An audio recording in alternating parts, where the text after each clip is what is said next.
의뢰인의 행복만 생각합니다. 법률 문제로 고민에 빠지신 분들에게 정확한 정보를 제공하여 현명한 선택을 하도록 도와드리는 소송 가이드입니다. 혹시 최근 절도와 관련된 문제로 마음이 무거우세요?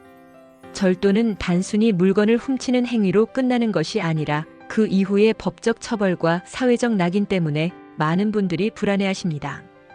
예를 들어 폐쇄된 마트에서 야채를 훔치려다 발각된 사람이나 고가의 자전거를 반복적으로 절도한 20대처럼 처음엔 가벼운 마음으로 시작했다가 징역형을 선고받는 사례를 보면 누구나 두려움을 느낄 수밖에 없습니다.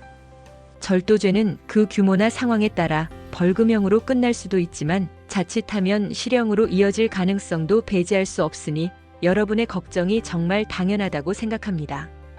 절도죄는 법적으로 타인의 재물을 불법적으로 취하는 행위로 정의되며 그 처벌은 사안에 따라 크게 달라집니다.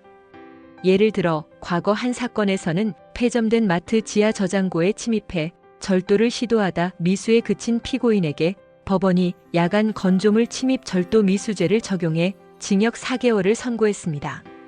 또 다른 경우에는 고가의 자전거 19대를 훔친 20대가 절도죄로 징역 10개월을 받았죠. 이런 사례를 보면 절도죄가 단순히 경범죄로 끝나지 않고 중형으로 이어질 수 있다는 점을 알 수 있습니다. 특히 절도 금액이 크거나 반복적인 경우 동종 전과가 있다면 실형 가능성이 더 높아집니다. 하지만 모든 절도 사건이 중형으로 끝나는 건 아닙니다. 실제로 기소유예, 선고유예 혹은 벌금형 약식명령 같은 선처를 받은 사례도 많습니다. 기소유예는 검사의 재량으로 결정되는데 보통 초범이거나 피해자와 합의해 처벌을 원치 않는다는 의사를 받은 경우 가능성이 높아집니다.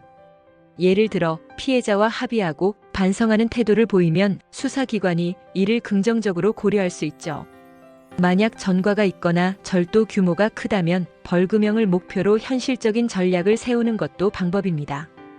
여기서 중요한 건 범행 경위, 피해자 합의 여부, 피의자의 상황 등을 잘 정리해 수사기관과 법원을 설득하는 겁니다. 절도 사건에서 피해자와의 합의는 특히 큰 역할을 합니다. 피해자가 배상을 받고 처벌을 원치 않는다고 하면 선처 가능성이 훨씬 커지니까요. 다만 피해자가 합의를 거부하거나 절도 규모가 커 배상이 어려운 경우라면 기소유예는 힘들 수 있습니다. 그렇더라도 포기하지 말고 반성문, 심리 상담 기록 등을 준비해 설득할 논리를 만드는 게 중요합니다. 결국 절도죄는 상황에 따라 결과가 달라질 수 있는 만큼 무작정 두려워하기보단 전략적으로 대응하면 선처를 받을 기회가 생길 수 있다는 점을 명심하시기 바랍니다.